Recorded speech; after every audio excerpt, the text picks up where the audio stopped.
Y por esto Él tuvo el derecho de abrir ese rollo, ese libro, de conocer esa revelación de Dios para los últimos días. Y por eso Jesús envió a su ángel, y su ángel le entregó a Juan la revelación que ahora nosotros podemos leerla con toda libertad, el Apocalipsis. Solamente quiero terminar con unas palabras que están en el capítulo 1 del Apocalipsis.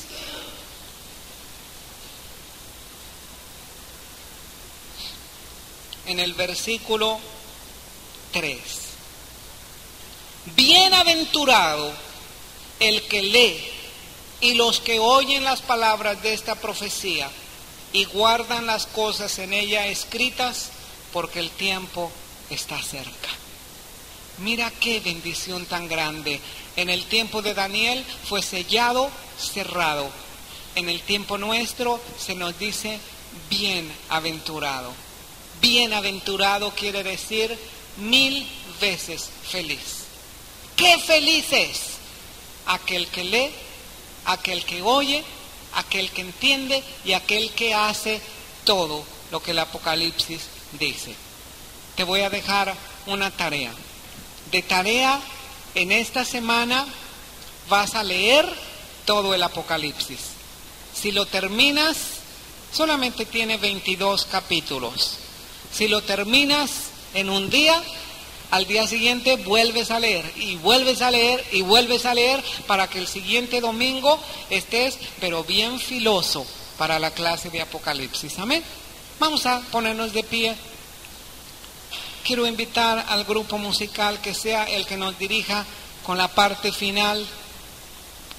De acuerdo, el Señor guíe a nuestros hermanos en un llamamiento o en adoración o en entrega al Señor, en oración. Vamos a hacerlo con todo nuestro ser. Al Padre bueno, gracias por tu fidelidad y te pedimos en el nombre de Jesús que esta palabra, Señor, sea expresada con una manifestación de la unción de tu Santo Espíritu y sea recibida, Señor, y encarnada en nosotros, que fructifique al 100% y que tengamos una revelación muy especial de ti, Señor, en esta tarde, en el nombre de Jesús. Amén. Antes de que usted se venga aquí al centro y al frente, ¿por qué no saluda a la persona que ha venido? ¿Por qué no sale de su asiento y saluda a sus hermanos?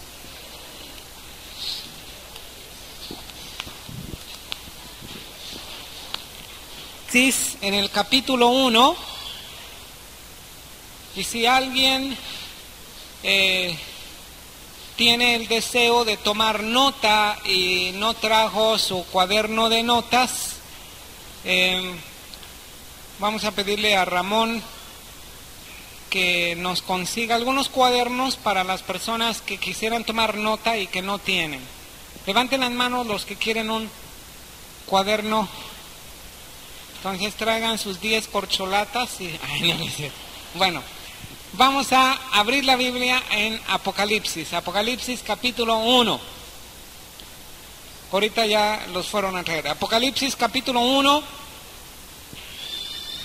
Vamos a leerlo primeramente todo el capítulo 1 del Apocalipsis. Dijimos que el Apocalipsis viene de una palabra griega que es apocalipsis, y que apocalipsis quiere decir revelación, es decir, algo que se devela, algo que se quita el velo, algo que se descubre, así como el que hace una escultura coloca una tela para que nadie vea la escultura, y en el tiempo de la inauguración o la presentación de esta obra se devela, se le quita el velo. Esto es lo que quiere decir la palabra Apocalipsis o revelación. ¿De quién es esta revelación? Esta revelación es del Señor Jesucristo. Dice claramente este libro, la revelación que Dios le dio al Señor Jesucristo y que el Señor Jesucristo le entregó a su ángel para entregársela a Juan y Juan a la iglesia. Así que esta revelación viene directamente del Señor, dada a Jesucristo, dada a su ángel, a través de su siervo Juan, el apóstol Juan, y a la iglesia.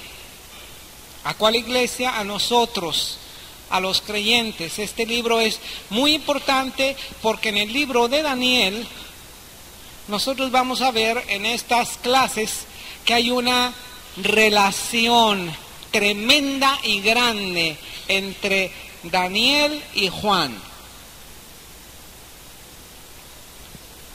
Y vamos a observar que en el libro de Daniel la profecía se cierra y en el libro de Apocalipsis la profecía se abre. A Daniel se le dice que la cierre y a Juan se le dice que no llore, porque aquí que uno que ha sido digno para abrir ese libro y destapar sus 7 sellos. Es decir, es una revelación aquí en el Apocalipsis. Capítulo 1, versículo 1, por favor, del verso 1 hasta el versículo 20. ¿Lo tiene? Dice así: la revelación de Jesucristo que Dios le dio para manifestar a sus siervos las cosas que deben suceder pronto, y la declaró enviándola por medio de su ángel a su siervo Juan, que ha dado testimonio de la palabra de Dios y del testimonio de Jesucristo y de todas las cosas que ha visto. Bienaventurado el que lee y los que oyen las palabras de esta profecía y guardan las cosas en ella escritas, porque el tiempo está cerca. Juan, a las 7 iglesias que están en Asia, gracia y paz a vosotros, del que es y que era y que ha de venir, y de los 7 espíritus que están delante de su trono, y de Jesucristo, el testigo fiel, el primogénito de los muertos, el soberano de los reyes de la tierra, al que nos amó y nos lavó de nuestros pecados con su sangre, y nos hizo reyes y sacerdotes para Dios su Padre. A él sea gloria e imperio por los siglos de los siglos. Amén. He aquí que viene con las nubes, y todo ojo le verá, y los que le traspasaron y todos los linajes de la tierra harán lamentación por él. Sí, amén. Yo soy el alfa y la omega, principio y fin, dice el Señor, el que es, el que era y el que ha de venir, el Todopoderoso. Yo, Juan, vuestro hermano y copartícipe vuestro en la tribulación, en el reino y en la paciencia de Jesucristo, estaba en la isla llamada Patmos por causa de la palabra de Dios y el testimonio de Jesucristo. Yo estaba en el Espíritu en el día del Señor, y oí detrás de mí una gran voz como de trompeta que decía: yo soy el alfa y la omega, el principio y el último. Escribe en un libro lo que ves y envíalo a las 7 iglesias que están en Asia: a Éfeso, Esmirna, Pérgamo, Tiatira, Sardis, Filadelfia y la Odisea. Y me volví para ver la voz que hablaba conmigo, y vuelto vi 7 candeleros de oro. En medio de los 7 candeleros, a uno semejante al Hijo del Hombre, vestido de una ropa que llegaba hasta los pies y ceñido por el pecho con un cinto de oro.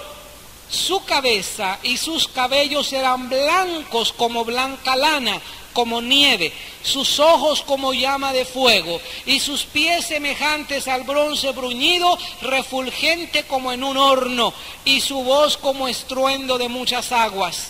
Tenía en su diestra 7 estrellas, de su boca salía una espada aguda de 2 filos, y su rostro era como el sol cuando resplandece en su fuerza.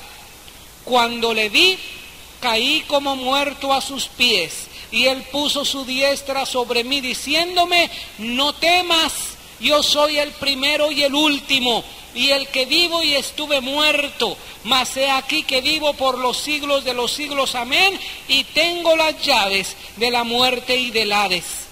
Escribe las cosas que has visto, y las que son, y las que han de ser después de estas. El misterio de las 7 estrellas que has visto en mi diestra y de los 7 candeleros de oro. Las 7 estrellas son los ángeles de las 7 iglesias y los 7 candeleros que has visto son las 7 iglesias. Con mucha seguridad hay tantos detalles aquí que suceden en el capítulo número 1 que sería muy difícil captar así en una vista general todos los detalles y todos los principios bíblicos y las revelaciones que vemos en el capítulo 1, pero vamos a ir despacio, vamos a ir verso por verso, parte por parte, y vamos a comprender todo el capítulo 1, pero vamos a ver un semblante de lo que está pasando hoy en día, para poder entrar de lleno en el estudio del capítulo 1. Vamos a ver esta lámina. Esta lámina son las señales del tiempo del fin o del tiempo final. Estas señales son señales bíblicas. Estas señales son profecías con respecto de los últimos tiempos. Y estas señales usted me dirá si se están cumpliendo o no en estos días. En tiempos como esté preparado para la inminente, está mal escrita esa palabra, para la inminente venida del Señor Jesucristo. El capítulo número 1 confirma que el Señor Jesucristo viene de nuevo. Recuerda que cuando el Señor Jesucristo ascendió a los cielos, lo hizo delante de muchos testigos. Y de repente dice que se fue elevando. La gravedad ya no tomó su ley en la vida del Señor Jesucristo después de que Él había resucitado, y de repente comenzó a elevarse, comenzó a ascender a la vista de ellos. Y lo más natural es que todos los testigos que estaban viendo su ascensión, es decir, su elevación a los cielos, quedaron mirando el cuerpo del Señor Jesucristo. Así como cuando un niño trae un globo con aire y en un lugar así donde hay bastante gente, y se va ese globo y todos se quedan mirando al globo hasta que se desaparece, ¿verdad? Asimismo, los discípulos y todos los testigos quedaron viendo el cuerpo del Señor Jesucristo, se quedaron mirando arriba y comenzaron a ver cómo el cuerpo del Señor Jesucristo iba desapareciendo ante su vista e iba entrando en una nube hasta que completamente desapareció, y ellos todavía quedaron mirando. En ese momento, dice el capítulo número de Hechos, que había 2 varones vestidos de blanco al lado de los apóstoles, que les dijeron a los discípulos del Señor: ¿por qué estáis mirando arriba? ¿Por qué se quedan mirando arriba? Ese mismo Jesús, que así como le vieron irse, ese mismo Jesús va a venir otra vez. Eso ya se los había dicho el Señor Jesucristo en aquella ocasión cuando les dijo: no se turbe vuestro corazón ni tenga miedo. En la casa de mi Padre muchas moradas hay. Si así no fuera, yo os lo hubiera dicho. Voy pues a preparar lugar para vosotros, y si me fuere, vendré y os tomaré de donde vosotros estéis, y los tomaré y los llevaré donde yo estoy. Esta fue una promesa de la segunda venida del Señor Jesucristo. Estamos viendo algunas señales que nos revelan que el Señor Jesucristo está por presentarse nuevamente aquí en la tierra, ya no como un bebé, ya no naciendo milagrosamente de una virgen, de María la Virgen, en un establo y su cuna fue un pesebre. No, pero va a venir con todo poder. Y estas son las señales. Dice así en Mateo capítulo 24, que muchos estarán comiendo y bebiendo, casándose y dándose en casamiento. Bueno, dirías, ¿qué señal es esa? Porque siempre han comido. No creo que en los tiempos del Señor Jesucristo se la pasaban ayunando todo el tiempo. siempre han bebido también y siempre se han casado. Entonces, dichosa señal si solamente fuera comiendo, bebiéndose y dándose en casamiento, pues en cualquier época sería. Pero lo que está diciendo el Señor Jesucristo como profecía, dice, la venida del Hijo del Hombre será como en los días ¿de quién? De Noé, ¿verdad? Vamos a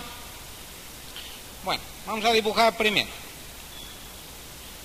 Será como en los días de Noé. Vamos a ver cómo era en los días de Noé.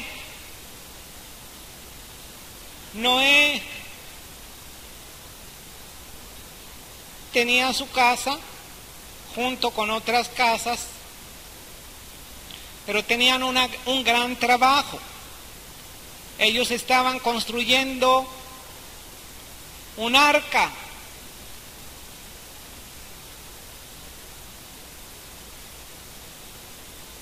Con algunos niveles en esta arca, invitando a toda la gente a entrar en esta barca o en esta arca que habían construido en un lugar desierto, porque para hacer un barco con estas proporciones son muy grandes, eran de largo, el arca tenía como 125 metros de largo, era bastante largo, tenía como 18 metros de altura, era bastante alto. Cabían animales, se ha hecho una estimación de todos los animales que cabrían, y cabrían pero miles de animales aquí en el arca. Así que el milagro que se produjo para hacer entrar todos esos animales en el arca fue un milagro tremendo, porque de todas las razas y animales comenzaron a entrar. Vinieron milagrosamente de todas partes y comenzaron a entrar, desde animales pequeños a animales más grandes. Yo no creo que los mismos hijos de Noé y su esposa anduvieron capturando animales y aves de todos los géneros. Yo creo que fue algo milagroso de que entraran todos aquí en esta arca. Ahora ellos anunciaron durante todo el tiempo que estuvieron preparando el arca, estuvieron anunciando la salvación a través de esta arca y nadie les hizo caso. Lo más seguro es que hubieran considerado como locos, como gente falta de razón a Noé, su esposa y sus hijos. Yo creo que a Noé le llamaban el loquito del barrio, ¿verdad? Porque siempre en un barrio siempre hay un loquito. Bueno, este es el loquito del barrio. ¿Qué está haciendo ese hombre? Pues, está loquito, lleva años y años y años construyendo un barco. ¿Sabes que se ve tan chistoso un barco en medio de una colonia? Se ve raro. Yo recuerdo que en Ensenada, en una colonia, en la ciudad de Ensenada, yo no sé por qué motivo, no sé si lo construyeron o lo usaron como casa o algo, pero adentro de un lote baldío está un barco. Y ahí está un barco. ¿Qué está haciendo ese barco? ¿Quién sabe? Si lo utilizan para casa, pues sería la cosa de más locura. ¿O cómo llegó ese barco a ese lugar? ¿Quién sabe? Yo pienso que de esta manera fue el arca que ellos construyeron. Nadie hacía caso. Mientras ellos estaban arrepentidos, convertidos, entren en el arca, ellos no hacían caso. ¿Qué hacían? Su vida normal. Comían, bebían, se casaban, se embriagaban. Había gran pecado en toda la tierra. Por esto fue que ellos construyeron el arca para ser salvos de un juicio. Y solamente fueron salvos 8 personas. Por eso dice, estarán comiendo y bebiendo y dándose en casamiento. Porque los tiempos son tan difíciles, son cumplimiento profético hoy en día, y nadie está tomando atención de lo que está sucediendo hasta que comenzó a llover. Tal vez no les tomó nada de raro que comenzara a llover. Ellos cerraron la puerta. Ellos pensaron que era cualquier lluvia. No era cualquier lluvia. Yo pienso que ellos comenzaron a alarmarse cuando comenzó a inundarse aquello. Ellos comenzaron a rodear el arca y no hubo ya lugar para ellos. No pudieron entrar. Fue una catástrofe universal, no solamente fue local. Hay registros de un diluvio universal. ¿Cómo es que hay esos registros? Yo no sé exactamente, pero los hay en los estudios arqueológicos. Han encontrado registros de que hubo un diluvio universal, tanto en esa localidad como en toda la tierra. El agua subió más alto que la última parte donde ellos podían salir a respirar aire puro. Todo el agua los tapó, los inundó y murieron todas las personas. Solamente 8 personas fueron salvas. La segunda señal fue 2 Timoteo 3, versículo 1 al 3, que habría hijos desobedientes a los padres, ingratos, impíos. Bueno, yo creo que en todas las épocas también ha habido hijos desobedientes a los padres. Y en todas las épocas ha habido hijos ingratos e hijos impíos. Pero más que nunca en esta época, el amor natural, el amor fraternal, el amor familiar se está enfriando y se está manifestando ese repudio de los mismos hijos contra los padres. Tal vez en nuestro país no esté tan marcado, pero si tú buscas información o visitas un país que el mundo llama desarrollado, tú vas a darte cuenta que chamacos a los 12 años, por las facilidades de esos países desarrollados, salen de sus casas, jovencitos, jovencitas, y salen de sus casas y ponen su departamento y viven completamente independientes de los padres, y los padres están olvidados de los hijos. Hijos desobedientes, ingratos, impíos, amadores de los deleites que tendrán apariencia ¿de qué? De piedad, y como dice la Escritura, pero negarán la eficacia de ella. Que cuando digan paz y seguridad, entonces vendrá destrucción repentina. No dice que cuando haya paz y seguridad, pero cuando digan paz y seguridad. Y sabes que desde hace años en todo el mundo se está oyendo de tratados de paz, de tratados de seguridad. Se está diciendo ya paz y seguridad. Y cuando el mundo diga paz y seguridad, pues paz, ¿verdad? Va a tronar una bomba, porque ahí va a haber una destrucción repentina. Otra de las señales interesantísima, esta la vamos a ver en la Biblia, está en Isaías, en el capítulo 11. Isaías capítulo 11, versículo 10.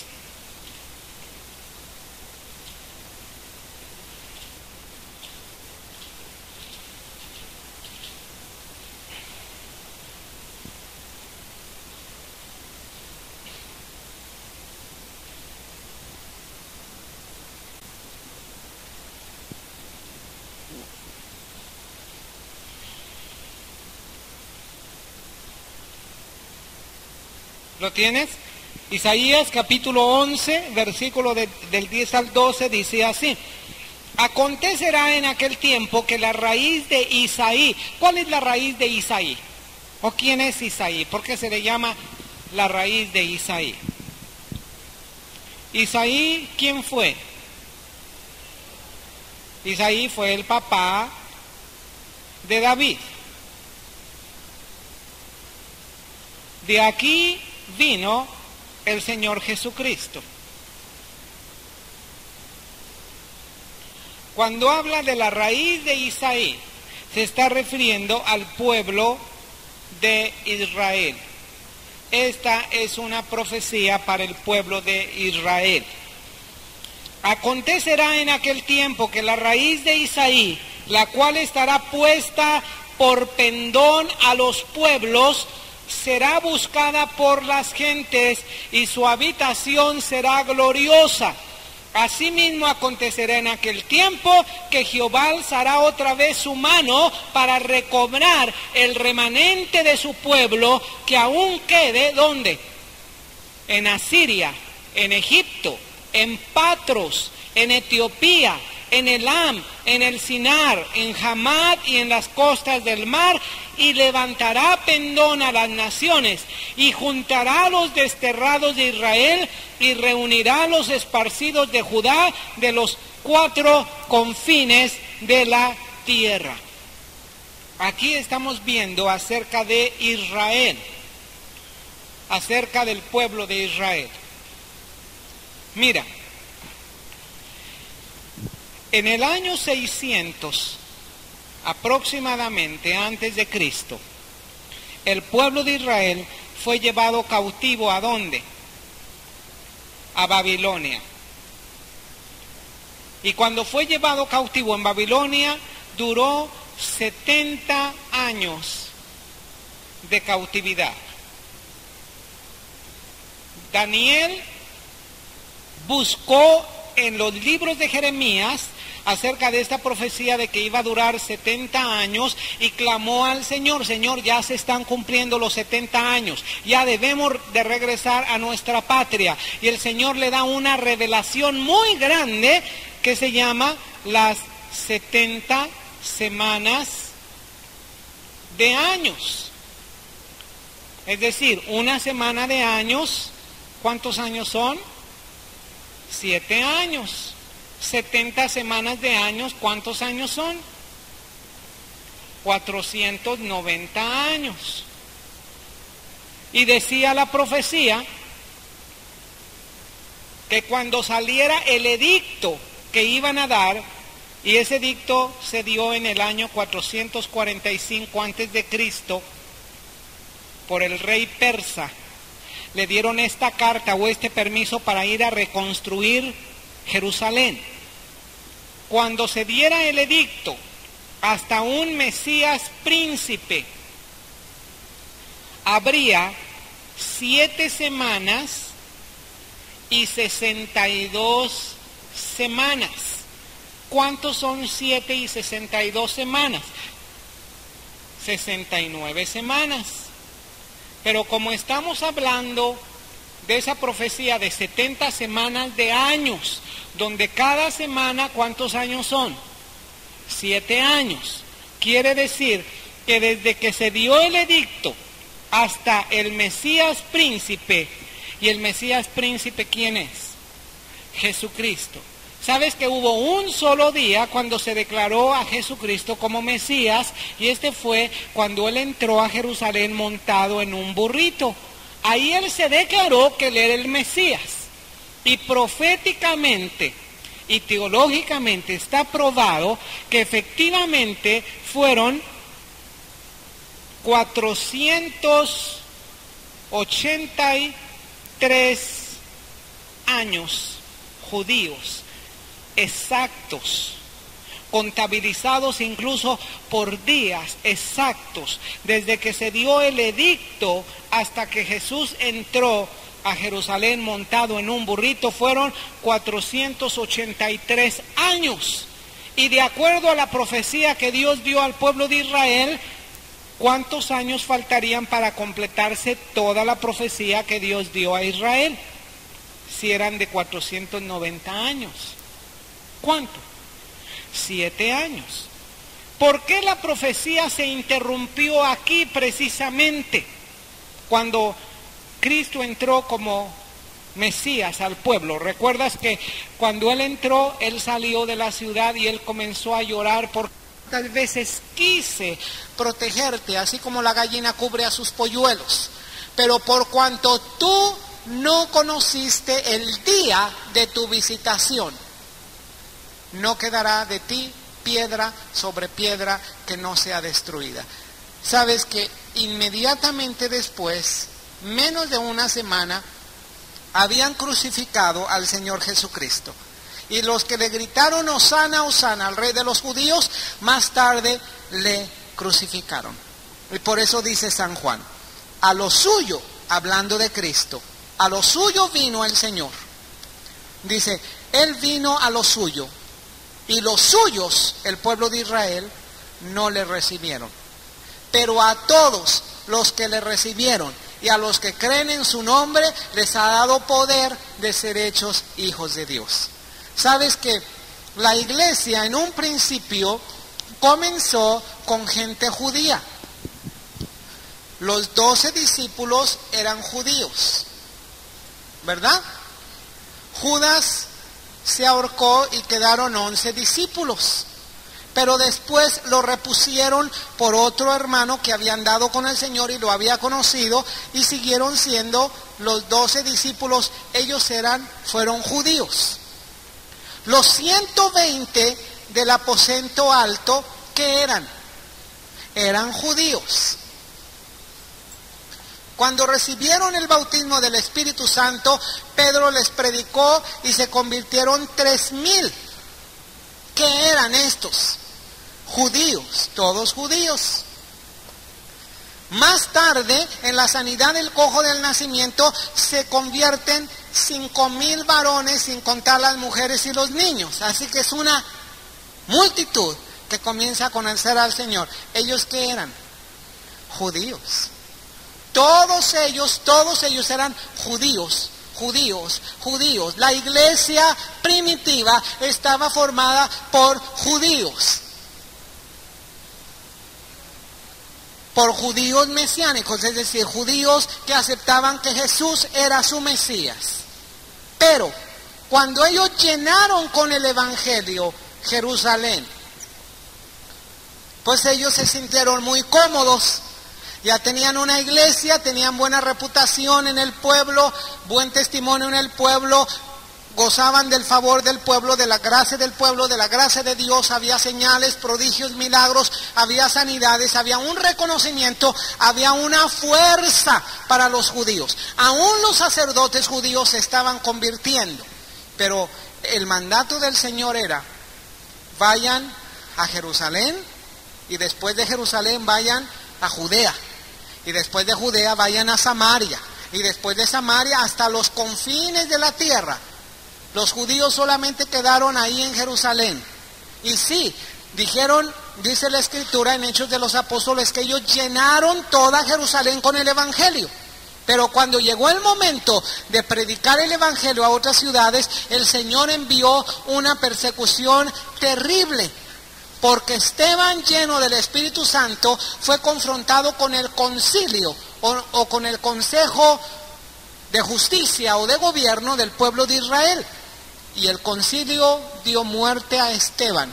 Y por causa de la muerte de Esteban, se dispersaron a Chipre, a muchas naciones. Pero todavía quedaron muchos judíos allí en Jerusalén. Pero aquí comenzó a haber una dispersión con motivo de la muerte ¿de quién? De Esteban. Cuando ellos se dispersaron, ellos comenzaron a compartir el Evangelio, primeramente con los judíos. Pero se dieron cuenta que el Señor no solamente bautizaba con el Espíritu Santo a los judíos, también los gentiles estaban abrazando la fe del Señor Jesucristo. También ellos estaban creyendo y ellos recibían sanidad y ellos recibían el bautismo del Espíritu Santo y se sorprendieron. ¿Sabes que hubo tal impacto, tal avivamiento en ese tiempo, que en el año 70 después de Cristo, el general romano Tito entró a Jerusalén y destruyó Jerusalén, y se cumplió la profecía de que no quedaría piedra sobre piedra que no fuera derribada. Y aquí hubo una dispersión, así se le llama, dispersión del pueblo santo. ¿A qué se le llama dispersión? Dispersión se le llama a aquellos huyeron. Aquellos dejaron su nación, les quitaron su pueblo, les quitaron su tierra, la tierra que Dios les había dado, se las quitaron y ellos fueron dispersados. ¿Sabes a dónde? A todas las naciones. La tierra prometida estaba en Asia. No solamente fueron dispersados en Asia, fueron dispersados a Europa, fueron dispersados a África, de allí a América. Y años más tarde, siglos más tarde, había judíos en todo el mundo, dispersados en todo el mundo. Y la profecía estaba escrita y clara, que el pueblo santo, el pueblo de Israel, iba a volver nuevamente a Jerusalén. Sabes que este es uno de los milagros más grandes de la historia que ha ocurrido. ¿Sabes cuándo ellos volvieron a Jerusalén? En el año 1948. Y quiero que abras la Biblia en Mateo 24 para que tú leas esta profecía. Mateo capítulo 24.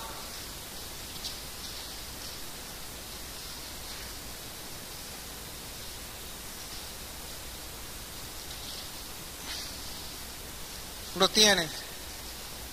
En el versículo 3. ¿Quién le dio la revelación de lo que iba a pasar en los últimos días a Jesucristo?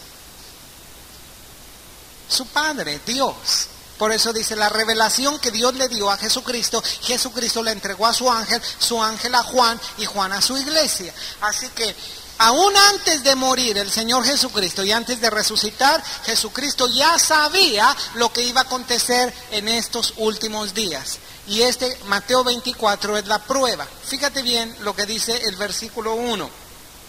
¿Lo tiene? Cuando Jesús salió del templo y se iba, se acercaron sus discípulos para mostrarle los edificios del templo. Respondiendo él les dijo: ¿veis todo esto? De cierto os digo que no quedará aquí piedra sobre piedra que no sea derribada. Y estando él sentado en el monte de los olivos, los discípulos se le acercaron aparte diciendo: dinos, ¿cuándo serán estas cosas? ¿Y qué señal habrá de tu venida y del fin del siglo? Fíjate muy bien todo lo que los discípulos le preguntaron. Jesús les dijo que el templo de Israel iba a ser destruido, que no iba a quedar piedra sobre piedra. Y ellos le preguntaron, ¿cuándo va a ser esto? ¿Cuándo se va a cumplir esto? Porque era un edificio precioso. Herodes el Grande, para ganarse la simpatía del pueblo y del gobierno judío también, él había hermoseado el templo. Le había colocado oro, le había colocado mármol, y era un templo hermosísimo. Y cuando pasaron los discípulos enfrente del templo, le dijeron al Señor: qué hermoso templo. Y el Señor les dijo: ¿veis todo esto? No quedará piedra sobre piedra que no sea destruida. ¿Sabes que eso se cumplió exactamente en el año 70 después de Cristo? Le dijo el Señor así.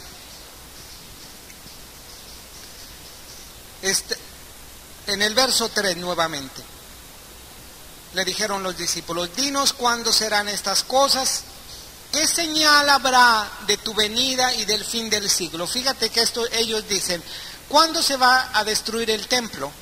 Y dinos cuáles son las señales de tu segunda venida y del fin del mundo. Y el Señor comienza a contestar las tres preguntas en una respuesta muy amplia. Y dice versículo siguiente: respondiendo Jesús les dijo: mirad que nadie os engañe, porque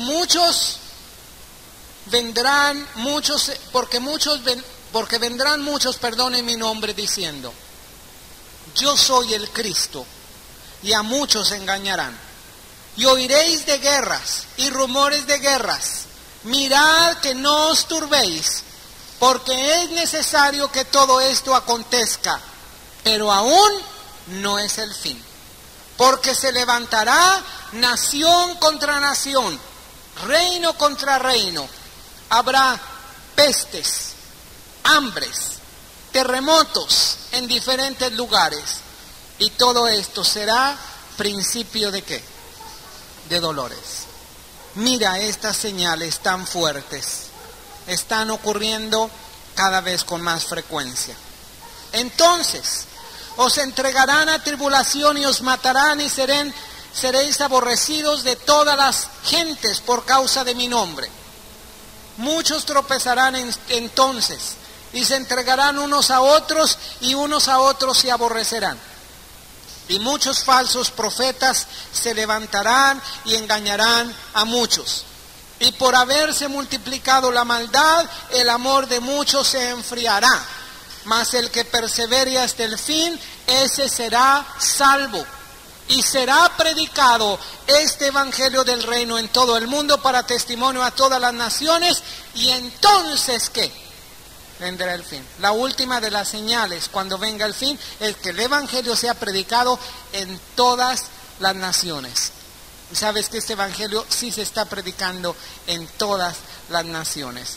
Aún en las naciones que estaban más cerradas en el evangelio, mira qué cambios tan grandes, tan drásticos. ¿Quién pensaría hace 10 años que el sistema ruso iba a decaer y se iba a quebrantar? Iban a tener una puerta abierta para los cristianos. Hace pocos días fue un hermano de Cristo al mundo, a Rusia, y dijo que había habido un gran, que hay un avivamiento y un gran movimiento cristiano allí en Rusia, y está habiendo hoy en día una oportunidad para líderes latinos para ir a Rusia. Así que vamos a orar porque a lo mejor nos toca ir a Rusia a compartir el evangelio. Amén. Este hermano se llama Juan Beriken. Él va a venir en unos pocos domingos a compartir una palabra aquí con nosotros y compartir esta experiencia que tuvo allá en Rusia. Por tanto, cuando veáis en el lugar santo la abominación desoladora de que habló el profeta Daniel, el que le entienda, entonces los que estén en Judea huyan a los montes. El que esté en la azotea no descienda para tomar algo de su casa. El que esté en el campo no vuelva atrás para tomar su capa. Mas ay de las que estén encintas y de las que críen en aquellos días. ¿Por qué dice así? Ay de las que estén encintas y las que críen. No quiere decir que dice, ay, nunca te vayas a encintar. Nunca vayas a estar encinta y nunca vayas a criar. No dice eso. Dice que la tribulación va a ser tal que las madres van a sufrir mucho, ¿verdad? En esos tiempos de tribulación. Orad pues que vuestra huida no sea en invierno ni en día de reposo. Fíjate que está hablando aquí al pueblo judío. No está hablando a la iglesia del Señor Jesucristo, porque la iglesia del Señor Jesucristo no tiene el día de reposo como sábado y no tiene las mismas costumbres del pueblo de Israel. Esta profecía es para el pueblo de Israel, para una persecución muy grande que va a haber en los últimos días, precisamente en la última semana de años que falta para cumplirse esta profecía de 70 años. Faltan solamente 7 años, que es lo que trata el libro del Apocalipsis, los 7 años de la gran tribulación. Y aquí en los últimos 3 años y medio es donde va a haber una persecución muy grande para el pueblo de Israel. Y todo esto nos lo va a narrar el libro del Apocalipsis, nos lo va a revelar el libro del Apocalipsis. ¿En cuál versículo vamos? Verso 21. Porque habrá entonces gran tribulación, cual no la ha habido desde el principio del mundo hasta ahora, ni la habrá. Y si aquellos días no fuesen acortados, nadie sería salvo. Mas por causa de los escogidos, aquellos días serán acortados. Entonces, si algunos dijeren, mirad, aquí está el Cristo, o mirad, allí está, no le creáis, porque se levantarán falsos cristos y falsos profetas, harán grandes señales y prodigios, de tal manera que engañarán, si fuere posible, aún a quién. Mire, tenga mucho cuidado de no irse solamente con cualquiera que hace señales y prodigios, porque usted debe ver el fruto. El Señor Jesucristo dijo, por su fruto los conocerán. Ya os lo he dicho antes, así que si os dijeren, mirad, está en el desierto, no salgáis, o mirad, está en los aposentos, no lo creáis. Porque como el relámpago que sale del oriente y se muestra hasta el occidente, así será también la venida del Hijo del Hombre. Es decir, cuando Cristo Jesús venga, va a ser clarísimo para toda la gente. Amén. Porque donde quiera que estuviera el cuerpo muerto, allí se juntarán las águilas. En el original dice las aves de rapiña o los buitres, ¿verdad? Es decir, cuando hay un cuerpo muerto, ¿qué pasa con las aves de rapiña? ¿Cómo sabes que hay un cuerpo muerto guiándote por las aves de rapiña? Porque están sopiloteando, están volando, y tú dices, ahí hay un cadáver. ¿Por qué? Porque estas aves perciben, ¿verdad? Perciben el cuerpo muerto. Es decir, va a ser de una manera clara la venida del Hijo de Dios. La venida de Cristo va a ser clarísimo para todos. E inmediatamente después de la tribulación de aquellos días, el sol se oscurecerá, la luna no dará su resplandor, las estrellas caerán del cielo, las potencias de los cielos serán conmovidas. Entonces aparecerá la señal del Hijo del Hombre en el cielo, y entonces lamentarán todas las tribus de la tierra y verán al Hijo del Hombre viniendo sobre las nubes del cielo con poder y gran gloria. Enviará a sus ángeles con gran voz de trompeta, juntarán a sus escogidos de los cuatro vientos, desde el extremo del cielo hasta el otro. De la higuera aprended la parábola. Cuando ya su rama está tierna y brotan las hojas, ¿sabéis que qué? ¿Que el verano qué? Está cerca. Vamos a detenernos un poquito aquí para ilustrar acerca de la higuera. ¿Cuántos de los que están aquí conocen el árbol de la higuera? Las higueras. ¿Cuántos conocen las higueras? Mira, la higuera tiene una característica. La higuera en el invierno está completamente pelona. Ni una sola hoja tiene la higuera en el invierno. Está llena de ramas. Parece que ya está seca la higuera.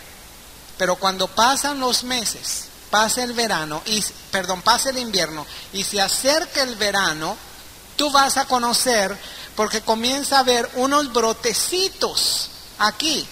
Primero los puntos que van a ser los higos, y las hojas comienzan a brotar.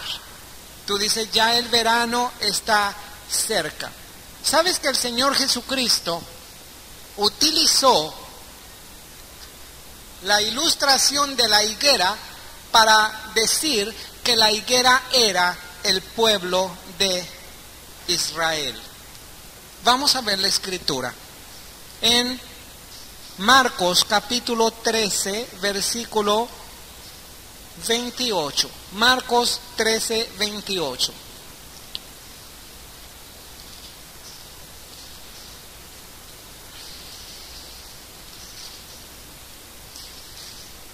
¿Lo tienen?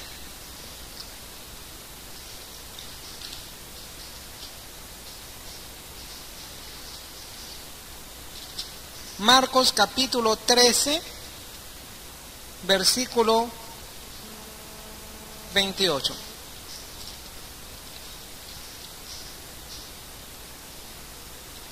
¿Sí? Es las mismas palabras del Señor, dice aquí, de la higuera aprended la parábola. Cuando ya su rama está tierna y brotan las hojas, sabéis que el verano, ¿qué? Está cerca. Vamos a ver otra cita en Lucas 21:29. Es exactamente la referencia misma. Lucas capítulo 21, verso 29. ¿Lo tiene? Vamos a ver desde el versículo 25 de Lucas.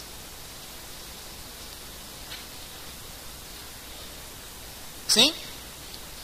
Entonces habrá señales en el sol, en la luna y en las estrellas, y en la tierra angustia de las gentes, confundidas a causa del bramido del mar y de las olas, desfalleciendo los hombres por el temor y la expectación de las cosas que sobrevendrán en la tierra, porque las potencias de los cielos serán conmovidas.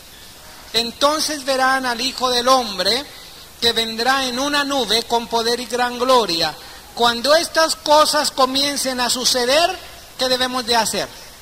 ¿Espantarnos y llenarnos de temor de todas las señales? No, dice aquí, erguíos y levantad vuestra cabeza, porque vuestra redención está cerca. Esto quiere decir que está muy cerca la venida del Señor Jesucristo. También les dijo una parábola. Dice, mirad que la higuera y todos los árboles, cuando ya brotan, viéndolo, sabéis por vosotros mismos que el verano está ya cerca. Así también vosotros, cuando veáis que suceden estas cosas, sabed que está cerca el reino de Dios. De cierto os digo que no pasará esta generación hasta que todo esto acontezca. Déjame decirte, hay otras escrituras que marcan que el pueblo de Israel es como la higuera. ¿Te acuerdas que cuando el Señor Jesucristo tuvo hambre, fue a una higuera? Dice que no era tiempo de higos. Es decir, estaba llena de hojas, pero no había higos. El Señor fue a ver si había fruto, y no hubo fruto. Esto fue un día después de que él entró a Jerusalén montado en un burrito, cuando él lloró y dijo, Jerusalén, Jerusalén, que matas y apedreas a tus profetas. Al día siguiente, dice, en la mañana, cuando él salía, él tuvo hambre, fue a una higuera, no había fruto. Cuando él llegó y quiso comer de su fruto, no había. El Señor dijo, sécate. Y los discípulos estaban allí, no pasó nada, pero al día siguiente vieron que se había secado esta higuera. Aparentemente parecería como algo normal, algo natural. Solamente el Señor Jesús había secado una higuera. ¿Sabes una cosa? Yo no creo, que el Señor Jesucristo hubiera hecho eso guiado por su carne, como un niño malcriado, ¿verdad? Oye, él sabía que no era tiempo de higos. Él sabía que cuando iba a llegar a la higuera no iba a haber fruto.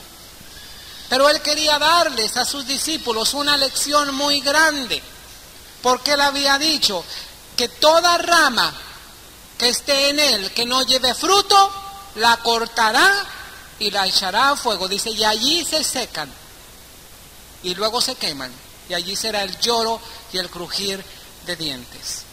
¿Sabes a quién se refería de esa higuera? Se refería a Israel. También contó una parábola que decía que el Señor había plantado una higuera y 3 años había ido para ver si había fruto y no había fruto. Y por lo tanto, dice, él mandó que la cortaran. ¿Recuerdas esta parábola? Ese árbol era también Israel, porque el Señor había ido 3 veces a Jerusalén, a la Pascua, durante el tiempo de su ministerio. Y el pueblo de Israel no tenía ningún fruto. El pueblo de Israel era esta higuera. Esta higuera en el año 70 después de Cristo, hablando como Israel. ¿Qué le sucedió al pueblo de Israel en el año 70? Fueron dispersados a todas las naciones. Pero Isaías decía que cuando terminara la dispersión iban a volver nuevamente a formar una nación. Y en el año de 1948, la ONU, la Organización de las Naciones Unidas, declaró que ese territorio era la nación de Israel. Y cuando el pueblo de Israel llegó allí a la nación, después de haber tenido los judíos una experiencia muy difícil. En la Segunda Guerra Mundial se levantó un hombre, yo creo con toda seguridad que tenía el espíritu satánico, Hitler, porque mandó matar, o mató prácticamente, no mandó matar, él mató 6 millones de judíos. Y la profecía decía que cuando volviera el pueblo de Israel a su tierra, iba a convertir su tierra de ser un desierto a un vergel. Y sabes que 2 años solamente le tomaron al pueblo de Israel desde que regresó en 1948. Y los judíos sembraron un árbol por cada judío muerto por el nazismo. Así que en 2 años sembraron 6 millones de árboles y convirtieron aquel desierto de aquella tierra en un vergel. Es decir, esta higuera comenzaba a reverdecer en el año de 1948. Y el Señor dijo, aprended de la higuera. Cuando ya sus ramas están tiernas y comienzan a brotar las hojas, sabéis que el verano se acerca. Cuando tú ves que todas estas cosas están sucediendo, levanta tu cabeza, porque tu redención está ¿qué? Cerca. La última señal que vamos nosotros a ver, ya la vimos prácticamente. Habría guerra, rumores de guerras, hambres, terremotos. Y en Lucas dice, desfallecerán los hombres por el terror o el temor de las cosas que sobrevendrán. Vamos a ver otra señal de los postreros días. Esta señal está en Joel. Dice, derramaré de mi espíritu sobre toda carne y vuestros hijos y vuestras hijas profetizarán. Uno de los profetas habla del derramamiento del Espíritu Santo como la lluvia temprana y la lluvia tardía. Y dice la Escritura que la gloria postrera será ¿qué? Será mayor que la primera. La lluvia temprana se refiere al derramamiento del Espíritu Santo en el día de Pentecostés, cuando estaban los 120 reunidos esperando al Espíritu Santo y fue derramado sobre ellos. Y les capacitó para que oraran por los enfermos y fueran sanados, y hubiera señales, prodigios y milagros. Pero ¿sabes lo que sucedió después? Con el correr del tiempo, comenzaron a desaparecer todos la manifestación